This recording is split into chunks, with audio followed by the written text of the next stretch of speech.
ಇರಾನಿನ ಸರ್ವೋಚ್ಚ ನಾಯಕ ಖಮೇನಿ ಹತ್ಯೆ ಆದ್ಮೇಲೆ ಭಾರತದ ಮುಸ್ಲಿಂ ಮಹಿಳೆಯರಿಗೆ ಭಾಳ ನೋವಾಗೈತಿ.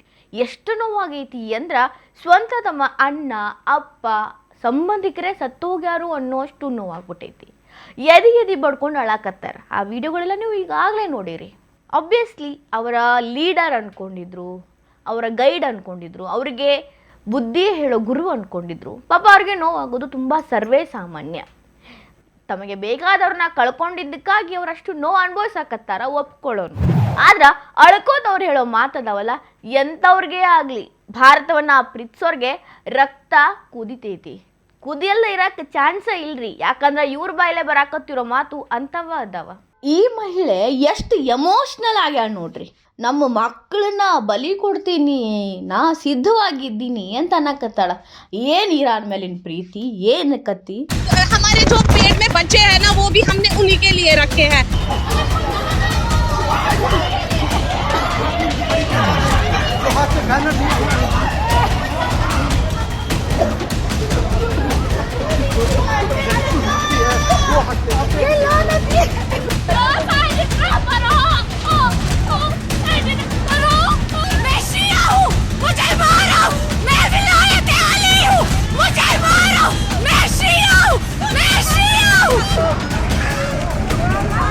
ಇವ್ರ ಬಾಯಿಂದ ಆ ರೀತಿಯ ಮಾತನ್ನ ಭಾರತಕ್ಕಾಗಿ ಭಾರತೀಯರಿಗಾಗಿ ನಾನು ಯಾವತ್ತೂ ಕೇಳಲಿಲ್ಲ. ಯಾರು ಒಬ್ಬರ ಬಾಯಿಂದ ಕೂಡ ನಾ ಕೇಳಿಲ್ಲಪ್ಪ.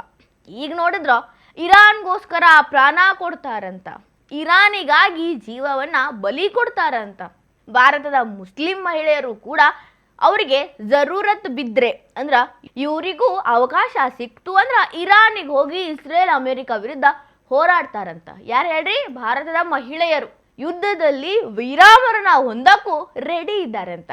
ಭಾರತಕ್ಕಾಗಿ ಅಲ್ಲ, ಇರಾನ್ಗಾಗಿ. ಇವರು ಸಣ್ಣವರಿದ್ದಾಗ ಇವರ ತಾಯಿ ಇವರಿಗೆ ಲಾಲಿ ಹಾಡು, ಪೋಯಮ್ಗಳು ಈ ಥರದ್ದೇನು ಕಲಿಸಿಲ್ಲಂತ್ರಿ.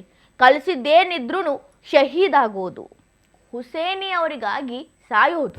ಅಂದರೆ ಇವರ ಶಿಯಾ ಏನು ಸಮುದಾಯ ಐತಲ್ಲ, ಅದರೊಳಗಿರೋ ಧರ್ಮಗುರುಗಳಿಗಾಗಿ ಪ್ರಾಣ ಬಿಡೋದ್ರ ಬಗ್ಗೆ ಹೇಳ್ಯಾರಂತ. ಅವರ ಕಥೆಗಳನ್ನು ಹೇಳಿಕೊಟ್ಟಾರಂತ. ಈಗ ಆಕೆ ಸತ್ರು ಅವ್ರಿಗೇನು ಪ್ರಾಬ್ಲಮ್ ಇಲ್ಲಂತ. ಅವರ ತಂದೆ, ಅವರ ಅಕ್ಕ ತಂಗಿ, ಅವರ ಅಣ್ಣ ತಮ್ಮ ಸತ್ರು ಸ್ವಲ್ಪನೂ ಬೇಜಾರಾಗುದಿಲ್ಲಂತ. ಆದ್ರೆ ಹೆಮ್ಮೆ ಆಗ್ತೈತಂತ. ಪ್ರಾಣ ಬಿಟ್ಟು ವೀರಮರಣ ಹೊಂದ್ಯಾರು ಸ್ವರ್ಗಕ್ಕೆ ಹೋಗ್ತಾರು ಅನ್ನೋ ಹೆಮ್ಮೆ ಐತಂತ. ಖಮೇನಿಗಾಗಿ, ಇರಾನ್ಗಾಗಿ ಆ ರೀತಿಯ ಆಕ್ರೋಶ ನೋಡ್ಕೊಂಬ. हम लोग ये मैसेज लेकर आए हैं कि जरूरत पड़े तो हमारी औरतें भी आ सकती हैं और जंग का ऐलान पड़े तो औरतें भी अपने आप को शहीद करने को तैयार है. हमारी औरतें, हमारे मासूम बच्चे अपने आप को शहीद करने के लिए तैयार है. अगर बात खामिनाई पर आई तो सब शहीद होने के लिए तैयार है. एक बच्चा शहीद कर देंगे.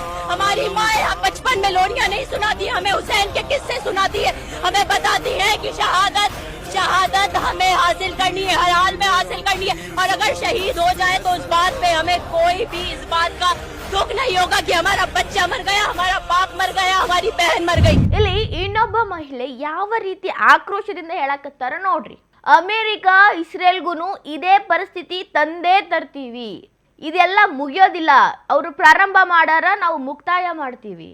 ನಮಗೆ ಬರೀ ಇರಾಕ್ ಒಳಗಿರೋ ನಮ್ಮ ಗುರುವಿನ ಆದೇಶ ಬೇಕಾಗೈತಿ. ಒಂದೇ ಒಂದು ಮಾತು ಇರಾಕ್ ಒಳಗಿರೋ ನಮ್ಮ ಧರ್ಮಗುರು ಹೇಳಿದ್ರ ನಾವು ಇವ್ರನ್ನ ಬಿಡೋದೇ ಇಲ್ಲ, ನಮ್ಮ ಶಕ್ತಿಯನ್ನ ಇವರಿಗೆ ತೋರಿಸ್ತೀವಿ, ಜಿಹಾದ್ ಮಾಡ್ರಿ ಅಂತ ಅವ್ರ ಹೇಳಿದ ತಕ್ಷಣ ಮುಗೀತಂತ.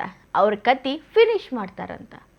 ಇದು ಭಾರತಕ್ಕಾಗಿ ಯಾವತ್ತೂ ಇವ್ರ ಬಾಯಿಂದ ಕೇಳಿಲ್ಲ. ಇದು ಇರಾನ್ಗಾಗಿ ಅವರ ರಕ್ತನಾಳಗಳಿಂದ ಹರಿದು ಬರಕತ್ತಿರೋ ರೋಷಾವಿ.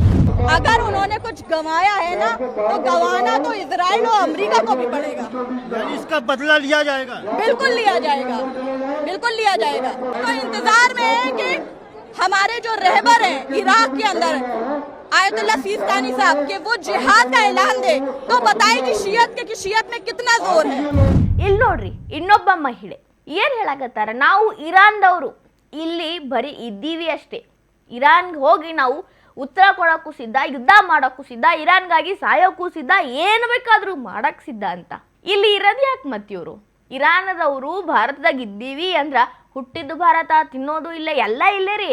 ಬಟ್ ಇರಾನ್ ಅಂದ್ರೆ ಇವರಿಗೆ ಭಾಳ ಇಷ್ಟ ಅಂತ. ಸ್ವತಃ ಭಾರತದಾಗ ಇರೋ ಭಾರತದ ಸಿಟಿಜನ್ ಈಕೆ ಭಾರತದವಳು ಅಲ್ಲ, ನಾನು ಇರಾನಿಯನ್ ಅಂತಾಳ. ಅದು ಎಷ್ಟು ಪ್ರೀತಿ, ಇಂಥವ್ರನ್ನೆಲ್ಲ ಅಲ್ಲೇ ಕಳ್ಸೋದು ಬಹಳ ಚಲೋ ಅನ್ನಿಸ್ತಿತ್ತು. तो हम क्या करें? हमें नहीं जरूरत है, हमें नहीं मतलब है। हम ईरानी हैं, हम हिंदुस्तान में रह रहे हैं। हम ईरानी हैं, हम हिंदुस्तान में रह रहे हैं। हम ईरानी हैं, हम हिंदुस्तान में रह रहे हैं। ಅವ್ರವ್ರ ಪರ್ಸನಲ್ ರೀ, ಅವ್ರು ಯಾರಿಗೋಸ್ಕರ ಬೇಕಾದ್ರೂ ಇರ್ಲಿ, ಯಾರಿಗೋಸ್ಕರ ಬೇಕಾದ್ರೂ ಮಾತಾಡ್ಲಿ, ಯಾರನ್ನ ಬೇಕಾದ್ರೂ ಸಪೋರ್ಟ್ ಮಾಡ್ಲಿ. ಆದ್ರ ದೇಶ ಅಂತ ಬಂದಾಗ ನಾವು ಎಲ್ಲೆದೀವಿ, ಯಾವ ದೇಶ ನಮಗೆ ಆಶ್ರಯ ಕೊಟ್ಟೈತಿ, ಯಾವ ದೇಶದ ಅನ್ನ ನಾವು ತಿನ್ನಾಕತ್ತೀವಿ ಅನ್ನೋದು ಗೊತ್ತಾಗಂಗಿಲ್ಲೇನ್ರಿ. ಭಾರತದಾಗ ಅದಾರ, ಭಾರತದ ಅನ್ನ ತಿಂತಾರ, ಭಾರತದ ಸರ್ವ ಸವಲತ್ತುಗಳನ್ನ ಅನುಭವಿಸ್ತಾರ, ಬಹಳ ಸೇಫ್ ಆಗಿದ್ದಾರ. ಇಡೀ ಜಗತ್ತಿನಾಗ ಯುದ್ಧ ಆಗಿ ಎಷ್ಟು ಜನ ಸತ್ರು ಭಾರತದಾಗ ಒಂದೇ ಒಂದು ಸಾವಾಗ್ಲಿಲ್ಲ ಆಪರೇಷನ್ ಸಿಂಧೂರ ಟೈಮ್ನಾಗ. ಅಷ್ಟೊಂದು ಸೆಕ್ಯೂರ್ ಆಗಿ ಇವ್ರನ್ನ ಭಾರತ ಇಟ್ಟೈತಿ.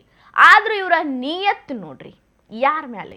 ಇಂಥ ಮಾತುಗಳನ್ನ ಇವರು ಬ್ಯಾರೆ ಒಂದು ದೇಶದ ಪರವಾಗಿ ಮಾತಾಡ್ತಾರ, ಅದು ಆ ದೇಶ ಯಾವಾಗ್ಲೂ ಭಾರತದ ನಡೆಯನ್ನ ವಿರೋಧ ಮಾಡ್ತೈತಿ. ಹಿಂಗೆಲ್ಲ ಕೇಳಿದ ಮೇಲೆ ರಕ್ತ ಕುದಿಯಲ್ದ ಇರ್ತೈತಿ, ನೀವ ಹೇಳ್ರಿ.